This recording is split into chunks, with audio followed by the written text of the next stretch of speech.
ഈ വീഡിയോയിൽ പ്രധാനപ്പെട്ട രണ്ട് വിഷയങ്ങളാണ് നമ്മൾ നോക്കുന്നത്. അതിലൊന്ന് ഇസ്രായേൽ വെസ്റ്റ് ബാങ്കിൻ്റെ ഉള്ളിൽ നിർണായകമായിട്ടുള്ള ചില നീക്കങ്ങൾ നടത്തിയിട്ടുണ്ട്. അതിന് പ്രധാനപ്പെട്ട കാരണം അവിടെ 2 ദിവസങ്ങളായിട്ട് വല്ലാത്ത രീതിയിലുള്ള പ്രശ്നങ്ങൾ ഗുരുതരമായിട്ട് മുന്നോട്ട് പോവുകയാണ്. അപ്പോൾ അതിൻ്റെ ഡീറ്റെയിൽസ് ഒന്ന് നോക്കണം. അതേപോലെ തന്നെ സൗദി അറേബ്യ ഹൂത്തീസ് ഇവർ രണ്ടുപേരും തമ്മിലുള്ള അടി തുടങ്ങിയിട്ടുണ്ട്. ഇവിടെ വെട്ടിലായിരിക്കുന്നത് പാകിസ്ഥാനാണ്. ഇനിയിപ്പോൾ നമ്മൾ ഗ്ലോബൽ ജിയോ പൊളിറ്റിക്സിൽ പോയി കഴിഞ്ഞാൽ സൗദി അറേബ്യയുടെ നിലപാട് എന്താണെന്ന് പറഞ്ഞാൽ പാകിസ്ഥാൻ ഇറങ്ങണം ഇവിടെ ഹൂത്തികൾക്കെതിരെ. സൗദി അറേബ്യയും ഹൂത്തികളും തമ്മിൽ മാറി മാറി ഇപ്പം അങ്ങോട്ടും ഇങ്ങോട്ടും 1-to-1 രീതിയിൽ അറ്റാക്ക് നടത്തിക്കൊണ്ടിരിക്കുകയാണ്. സൗദി അറേബ്യ ഹൂത്തികളുടെ മേളിൽ അൽ ഹുദൈബ പോർട്ട്, അതേപോലെ അൽ ഖർമാൻ എന്ന് പറഞ്ഞ ഒരു ഏരിയ, അങ്ങനെ 2 ഏരിയകളിൽ അറ്റാക്ക് നടത്തിയിട്ടുണ്ട്. അത് കൂടാഞ്ഞിട്ട് വൈകുന്നേരം, അതായത് സാറ്റർഡേ ഈവനിങ്, ലേറ്റ് ഈവനിങ്ങിൽ ഒരു അറ്റാക്ക് നടത്തിയിട്ടുണ്ട്. ഒരു മൗണ്ടൻ ഏരിയയിലാണ് അറ്റാക്ക് നടത്തിയിരിക്കുന്നത്.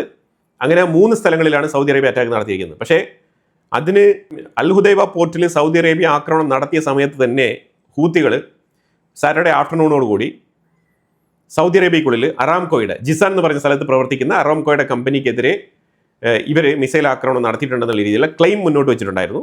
പക്ഷേ ആക്രമണം നടത്തിയതായിട്ട് തന്നെയാണ് വാർത്തകൾ വരുന്നത്. അതിൽ സൗദി അറേബ്യയ്ക്ക് നാശനഷ്ടങ്ങൾ സംഭവിച്ചിട്ടുണ്ട്.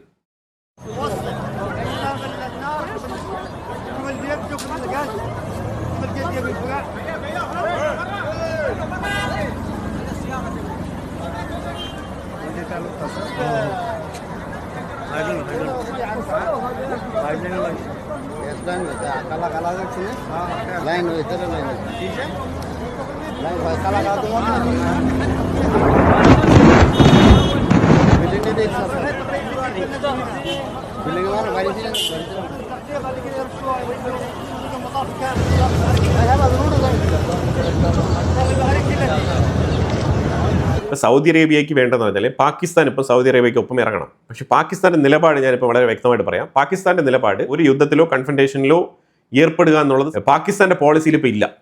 അതിന് പ്രധാനപ്പെട്ട കാരണം എന്ന് വെച്ചാൽ പാകിസ്ഥാൻ ഇപ്പോൾ എടുത്തിരിക്കുന്ന നിലപാടെന്ന് പറഞ്ഞാൽ ഒരു മീഡിയേറ്റർ റോളാണ്. സൗദിയുമായിട്ട് പാകിസ്ഥാന് ഡിഫൻസ് സഹകരണ കരാറാണുള്ളത്. ഇതിനകത്ത് ഇൻ്റലിജൻസ് ഷെയറിംഗ്, അതേപോലെ തന്നെ ജോയിൻറ്റ് മിലിറ്ററി ഓപ്പറേഷൻ, അതുപോലെ തന്നെ ആയുധങ്ങൾ കൈമാറൽ, ഇത്തരത്തിലുള്ള ഡിഫൻസ് പാക്റ്റാണ് സൗദി അറേബ്യയുമായിട്ട് പാകിസ്ഥാൻ സൈൻ ചെയ്തിരിക്കുന്നത്. പക്ഷേ സൗദി അറേബ്യയുടെ താല്പര്യത്തിനൊത്ത് നിൽക്കേണ്ട പാകിസ്ഥാൻ, അവരുടെ ഇൻട്രസ്റ്റ് വെറും മണിയാണ്. സൗദി അറേബ്യയുമായിട്ട് പാകിസ്ഥാനുള്ളത് ഫൈനാൻഷ്യൽ താല്പര്യമാണ്. അതേപോലെ ഇറാനുമായിട്ടും പാകിസ്ഥാനുള്ളത് എക്കണോമിക് താല്പര്യമാണ്. അപ്പോൾ ഇതെന്താണ് സംഭവം എന്ന് പറഞ്ഞാൽ ഇറാനിൽ നിന്നും ഏറ്റവും കൂടുതൽ എണ്ണ പാകിസ്ഥാൻ്റെ ഉള്ളിലേക്ക് ഇറക്കുമതി ചെയ്യാനും അത് അവർക്ക് വളരെ ലാവിഷായിട്ട് തന്നെ കുറഞ്ഞ വിലയിൽ എണ്ണ ഇറക്കുമതി ചെയ്ത് പാകിസ്ഥാൻ്റെ ഉള്ളിൽ വില ഉയർത്തി വിൽപ്പന നടത്തി അവരുടെ കടബാധ്യതയും കഷ്ടപ്പാടും നിറഞ്ഞ ഈ ഒരു കാലഘട്ടത്തിൽ അവർ മുതലാക്കുകയാണ്. അതാണ് ഇപ്പോൾ നടന്നുകൊണ്ടിരിക്കുന്നത്. അമേരിക്കയും ഇറാനും തമ്മിലുള്ള മീഡിയേഷൻ റോൾ കിട്ടിയതോടുകൂടി പാകിസ്ഥാൻ അത് വെച്ച് എങ്ങനെ പൈസ ഉണ്ടാക്കാം എന്നുള്ളതാണ് അവരുടെ ചിന്ത.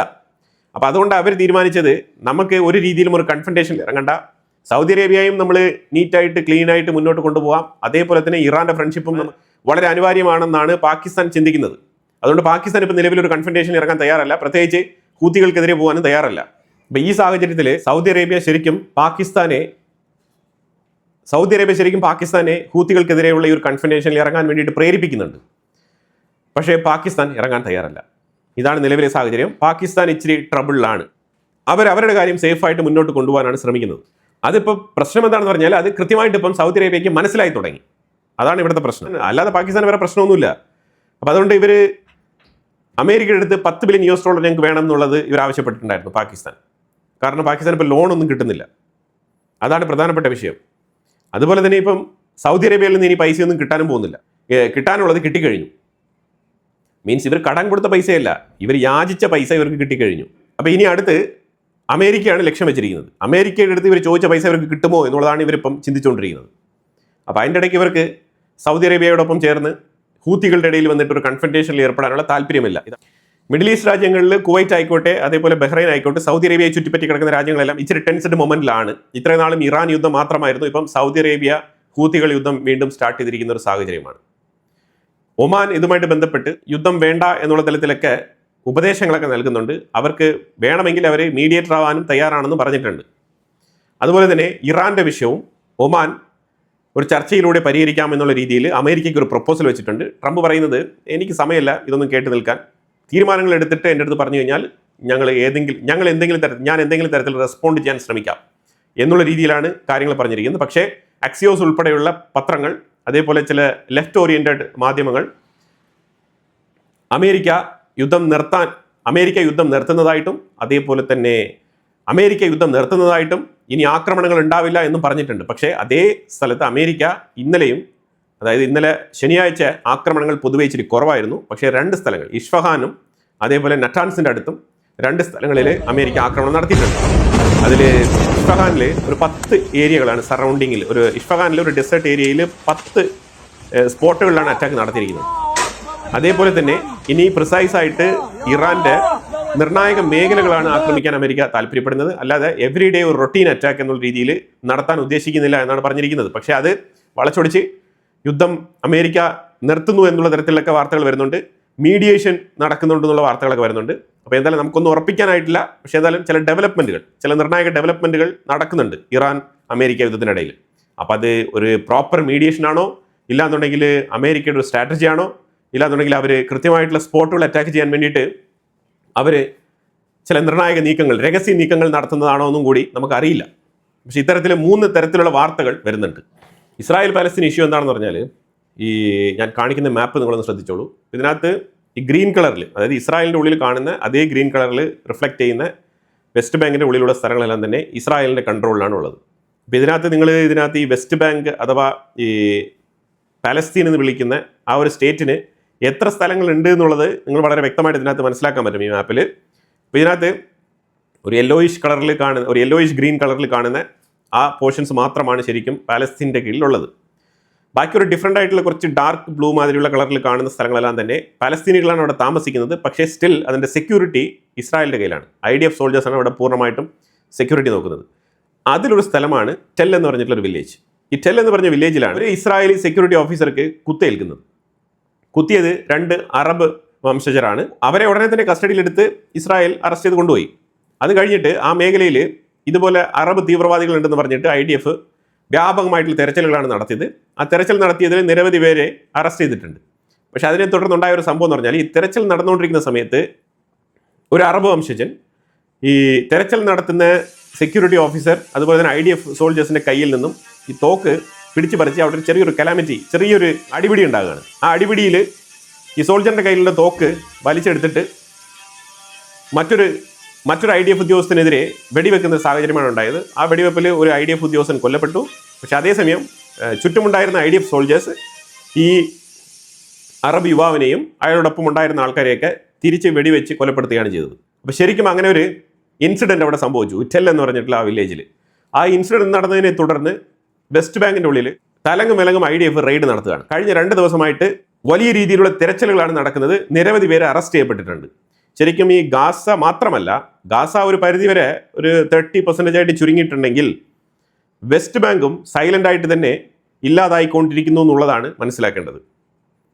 അതായത് ഒക്ടോബർ 7, 2023 തുടങ്ങിയ ഈ ഒരു തീവ്രവാദ ആക്രമണം ഇസ്രായേലിൻ്റെ ഉള്ളിൽ അത് ശരിക്കും അവരുടെ സ്റ്റേറ്റിനെ തന്നെ ഇല്ലാതാക്കുന്ന ഒരു അവസ്ഥയിലേക്ക് എത്തിപ്പെട്ടിരിക്കുന്നു എന്നുള്ളതാണ് യാഥാർത്ഥ്യം.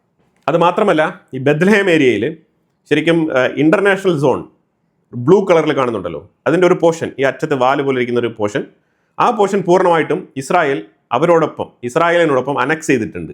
അതായത് ഇന്റർനാഷണൽ സോണായിട്ടുള്ള ഏരിയ പോലും ഇസ്രായേൽ അനക്സ് ചെയ്യുന്നു എന്നുള്ളതാണ് മനസ്സിലാക്കേണ്ടത്. നിങ്ങൾ നോക്കൂ, UN സെക്രട്ടറി ആന്റോണിയോ ഗുട്ടറസുമായിട്ട് സിറിയയുടെ ഫോറിൻ മിനിസ്റ്റർ ഒരു ചർച്ച നടത്തിയിട്ടുണ്ട്. അവർ പറഞ്ഞിരിക്കുന്നത് ഇസ്രായേൽ അനധികൃതമായിട്ട് കൈവശപ്പെടുത്തി വെച്ചിരിക്കുന്ന ഗോലാൻ ഹൈറ്റ്സ് എന്ന് പറഞ്ഞ സ്ഥലം ഞങ്ങൾക്ക് തിരികെ വാങ്ങിച്ചു തരണം. അവിടെ UN പീസ് കീപ്പിംഗ് ഫോഴ്സ് നിന്ന സ്ഥലം ഇപ്പം ഇസ്രായേലിൻ്റെ ഭാഗമാണ്. UN peace keeping mission further മുന്നോട്ട് പോയിരിക്കുകയാണ്. കാരണം ഇസ്രായേൽ അവരെ കുറച്ചുകൂടെ അങ്ങോട്ട് നീക്കി നിർത്തിയിട്ടുണ്ട് ഡമാസ്കസിൻ്റെ അടുത്തേക്ക്. അപ്പോൾ അതുകൊണ്ട് തന്നെ പഴയ ആ ഒരു UN പീസ് കീപ്പിംഗ് മിഷൻ നിന്നിരുന്ന ബഫർ സോൺ ഏരിയ ഞങ്ങൾക്ക് തിരികെ വാങ്ങിച്ചു തരണം എന്നുള്ളതാണ് സിറിയയുടെ റിക്വസ്റ്റ്.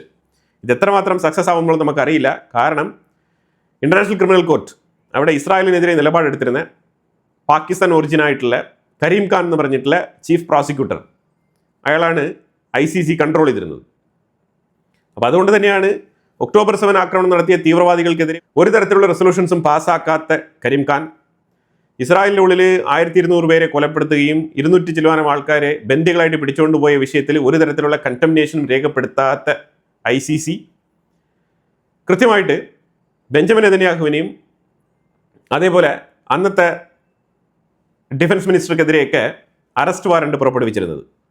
ഇപ്പോൾ അതേ കരീം ഖാനിനെതിരെ അമേരിക്ക കൃത്യമായിട്ടുള്ള അന്വേഷണം നടത്തി അയാൾക്കെതിരെയുള്ള പീഡന കേസിൽ അയാളെ ഇപ്പോൾ പൂട്ടാൻ പോവുകയാണ്. പിടിച്ച് ജയിലിലിടും എന്നാണ് ഇപ്പോൾ പറഞ്ഞു കേൾക്കുന്നത്. അപ്പോൾ ഇസ്രായേലിനെതിരെ നടപടിയെടുത്ത വ്യക്തിയായിരുന്നു ഈ കരീം ഖാൻ. അപ്പോൾ അതുപോലെ ഇപ്പോൾ അന്റോണിയോ ഗുട്ടറസ് ജസ്റ്റ് ഒരു സ്റ്റേറ്റ്മെൻ്റ് ഒക്കെ പറഞ്ഞിട്ട് പോകാമെന്നുള്ളതിലല്ലാതെ എന്തെങ്കിലും തരത്തിൽ എഫക്റ്റീവായിട്ട് നടപടി എടുത്ത് കളയാമെന്ന് വിചാരിച്ചു കഴിഞ്ഞാൽ അത് നടക്കില്ല. ആന്റോണിയോ ഗുട്ടറസിനും വേറൊരു ജയിലിലേക്ക് പോകേണ്ടി വരും. അതാണ് യാഥാർത്ഥ്യം. ഇനിയിപ്പോൾ നമ്മൾ ഇറാൻ അമേരിക്കയുമായിട്ട് ബന്ധപ്പെട്ട വിഷയത്തിലേക്ക് വന്നു കഴിഞ്ഞാൽ അമേരിക്ക സ്ട്രേറ്റ് ഓഫ് ഹോർമൂസിൽ അവരുടെ പെട്രോളിംഗ് സ്ട്രെങ്തൻ ചെയ്തിട്ടുണ്ട്. അതുപോലെ അമേരിക്ക മറ്റൊരു കപ്പലിനെതിരെ അറ്റാക്ക് നടത്തിയിട്ടുണ്ട്, ഡിസേബിൾ ചെയ്തിട്ടുണ്ടെന്നുള്ളതാണ് വാർത്ത. അതുമായിട്ട് ബന്ധപ്പെട്ട വാർത്തയിൽ ആ വെസലിൽ 28 ഇന്ത്യൻ ക്രൂ മെമ്പേഴ്സാണ് വെസലിൽ ജോലി ചെയ്തുകൊണ്ടിരുന്നത്. വർക്കേഴ്സാണ്, എംപ്ലോയീസ്. അവരെ 28 പേരെയും റെസ്ക്യൂ ചെയ്തിട്ടുണ്ട്. അതേസമയം കപ്പൽ ഡാമേജ് ആയിട്ടുണ്ട്. ഇപ്പോൾ ഇറാൻ ഇതിനെതിരെ ശക്തമായ രീതിയിൽ സ്റ്റേറ്റ്മെൻറ്റ് പുറപ്പെടുവിച്ചിട്ടുണ്ട്. അതായത് ഇറാൻ അവരുടെ ഭാഗത്തു നിന്നുള്ള ആക്രമണങ്ങൾ നടത്തുമ്പോൾ കണ്ടംപ്റ്റ് ചെയ്യുന്ന അമേരിക്ക അവർ തന്നെ സ്വയമേ ഇപ്പോൾ ഈ കപ്പൽ ആക്രമിക്കുകയാണ്. അപ്പോൾ അതിന് അമേരിക്ക പറഞ്ഞിരിക്കുന്ന റീസൺ ഈ കപ്പൽ ഇറാൻ്റെ ഉള്ളിൽ നിന്നും എണ്ണ എടുത്തുകൊണ്ട് പുറത്തു വന്നതാണെന്നാണ് അമേരിക്ക പറഞ്ഞുകൊണ്ടിരിക്കുന്നത്. പക്ഷേ ഇവിടെ വേറൊരു കാര്യം മനസ്സിലാക്കണം, ഇറാനിൽ നിന്നും ഒരു ഷിപ്പ് കൃത്യമായിട്ട് യമനിലേക്ക് എണ്ണയുമായിട്ട് പോയിട്ടുണ്ട്. ആ ഷിപ്പിനെ ഇവർ കണ്ടിട്ടില്ല, അതിനെതിരില്ല. അത് സ്മൂത്തായിട്ട് ഇറാനിൽ നിന്നും എണ്ണ എടുത്ത് യമനിലേക്ക് എത്തിയിട്ടുണ്ട്, ഹൂത്തികളുടെ അടുത്തേക്ക്. കാരണം ഹൂത്തികൾക്ക് എണ്ണ വേണം, വളരെ ഇമ്പോർട്ടൻ്റ് ആണ്. പ്രത്യേകിച്ച് ഈ ഒരു സാഹചര്യത്തിൽ സൗദി അറേബ്യയെ അറ്റാക്ക് ചെയ്യാൻ വേണ്ടിയിട്ട് ഹൂത്തികൾ റെഡിയായിരിക്കുന്ന ഒരു സാഹചര്യമാണ്. അപ്പോൾ അവർക്കുള്ള എനർജി പോകുന്നതിനെ തടയാൻ അമേരിക്കയ്ക്ക് കഴിഞ്ഞിട്ടില്ല. Somehow they failed on that. ഇനി റഷ്യയും ഉക്രൈനുമായിട്ട് ബന്ധപ്പെട്ട വിഷയത്തിലേക്ക് നമ്മൾ വന്നു കഴിഞ്ഞാൽ, ഉക്രൈൻ അതിരൂക്ഷമായ നിലയിൽ റഷ്യയ്ക്കുള്ളിൽ ആക്രമണങ്ങൾ നടത്തിയിട്ടുണ്ട്. ജൂലൈ മാസം മാത്രം 1400ഓളം ഡ്രോണുകൾ മോസ്കോയെ ലക്ഷ്യമാക്കി ഉക്രൈൻ അയച്ചു വെച്ചത്. റഷ്യയും നല്ല രീതിയിലുള്ള അറ്റാക്ക് ഉക്രൈൻ്റെ ഉള്ളിലേക്ക് നടത്തിയിട്ടുണ്ട്. ഇന്നലെ ഉക്രൈൻ്റെ ഉള്ളിലേക്ക് റഷ്യ ഒരു മാരകമായിട്ടുള്ള അറ്റാക്ക് നടത്തിയിട്ടുണ്ട്. അവരുടെ ഒരു വെപ്പൺ എക്സിബിഷൻ നടത്തുന്ന ഒരു സ്റ്റോർ, ആ സ്റ്റോറിലേക്ക് ഒരു അറ്റാക്ക് നടത്തിയിട്ടുണ്ട്.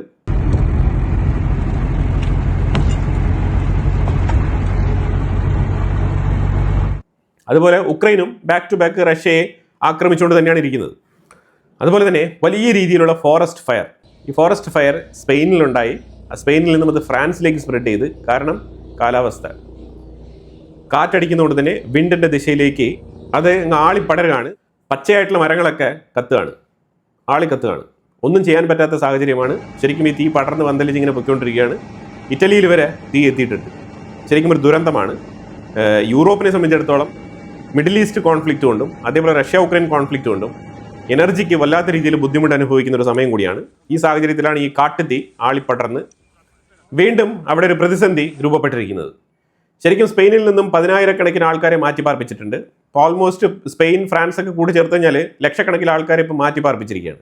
അതുപോലെ ചൈന അടുത്തൊരു നാച്ചുറൽ ഡിസാസ്റ്ററിനെ എക്സ്പെക്ട് ചെയ്തിരിക്കുകയാണ്.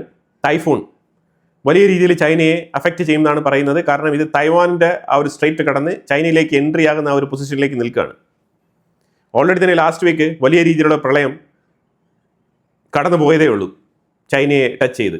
ഇനിയിപ്പോൾ അടുത്ത് ടൈഫൂൺ ചുഴലിക്കാറ്റ് വന്നുകൊണ്ടിരിക്കുന്ന ഒരു സാഹചര്യമാണ്. അപ്പോൾ എന്തായാലും മെയിനായിട്ട് ട്രംപ് ഇനിയിപ്പോൾ ഏത് ഡിസിഷനാണ് എടുക്കാൻ പോകുന്നത്, പ്രത്യേകിച്ച് മിഡിൽ ഈസ്റ്റ് കോൺഫ്ലിക്റ്റുമായിട്ട് ബന്ധപ്പെട്ട വിഷയത്തിൽ.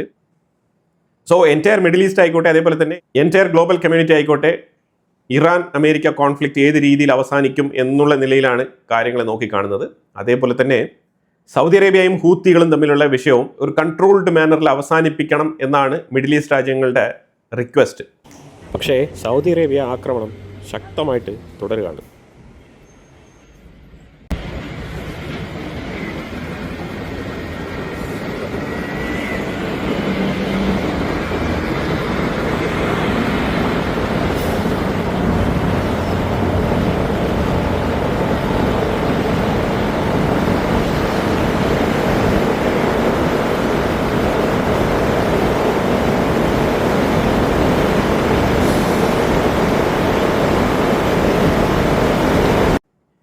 അപ്പോൾ എന്തായാലും വളരെ നിർണായകമായിട്ടുള്ള ജിയോ പൊളിറ്റിക്കൽ ഡെവലപ്മെൻറ്റ്സ് ആണ് നമ്മൾ വീഡിയോയിൽ പങ്കുവച്ചത്. ഇതിനെക്കുറിച്ചുള്ള അഭിപ്രായങ്ങൾ കമൻറ്റ് ബോക്സിൽ രേഖപ്പെടുത്തുക. കൂടുതൽ വാർത്തകളുമായിട്ട് അടുത്ത വീഡിയോയിൽ വരാം. Thank you so much.